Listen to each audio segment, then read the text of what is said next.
La Savacem est une société résolument ariégeoise avec un ADN vraiment très ancré dans nos vallées, puisque à l'origine c'est la commune d'Ax-les-Thermes qui a imaginé qu'une société était un outil très adapté pour la gestion de stations de ski.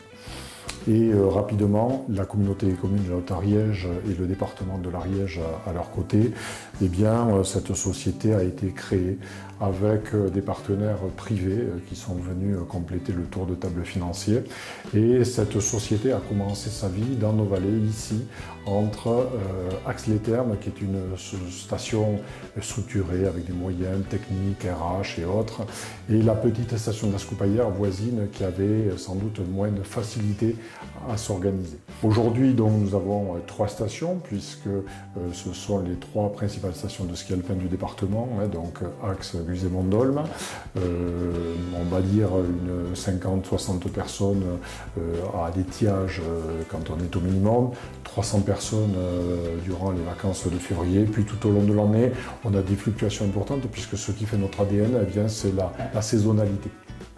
Ce sont des métiers qui demandent des compétences très techniques et pour cela on prend appui auprès de divers organismes comme par exemple la CCI auprès de l'Ariège pour lesquels on va participer à des petits déjeuners d'entreprise au travers d'un thème particulier. Ça peut être les derniers changements sociaux qu'il peut y avoir, l'actualité juridique ou un thème particulier, le handicap, etc. Et ensuite on participe à des manifestations comme la nuit de l'orientation pour justement faire découvrir notre entreprise, faire découvrir les différents métiers qu'il y a au sein de l'entreprise parce que pour une personne lambda, elle se focalise sur ce qu'elle voit, c'est-à-dire elle va voir des personnels aux remontées mécaniques ou aux pistes, mais par contre, il y a tout l'autre aspect où il y a la caissière, il y a la comptable, les ressources humaines, on a des personnels à la qualité, à la sécurité, etc. Et ce sont des métiers qui ne se voient pas forcément. Alors, la nuit de l'orientation est utile parce qu'on demande aujourd'hui de plus en plus tôt aux enfants de s'orienter. En classe de 4e et de 3e, on leur demande de s'orienter sur une filière du professionnel ou du général. Et ces enfants-là, ils sont perdus, ils ne savent pas où ils doivent aller.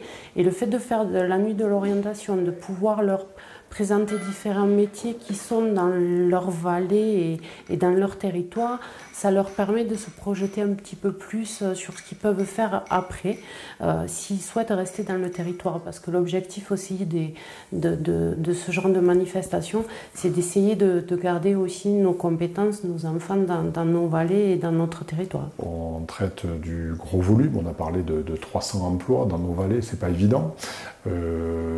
300 emplois, c'est beaucoup en volume, c'est aussi beaucoup en technicité. Nombre de nos métiers sont très qualifiés. On a en notre sein des techniciens, des informaticiens, des techniciens hydrauliques, des mécaniciens, on a des gens spécialistes du marketing, on a véritablement tous les champs d'une entreprise qu'on pourrait situer n'importe où sur le territoire national. Eh bien, il faut avoir ce même niveau d'expertise dans nos vallées. Donc quand on allie notre positionnement géographique, les contraintes de temps de travail, quand des niveaux de salaire très convenables, mais sans doute pas comparables avec ce qu'on peut trouver dans les grandes métropoles, eh bien c'est pas évident. Donc il faut être imaginatif, ou il faut être différent des autres, il faut pour recruter faire preuve sans doute de plus d'expertise, de plus d'agilité, il faut être sans doute plus innovant pour faire connaître nos offres d'emploi. Et heureusement, on a un service RH dans l'entreprise qui est performant, qui est pointu, qui expérimente chaque année de nouveaux modes de recrutement. Et c'est un véritable enjeu aujourd'hui pour la montagne.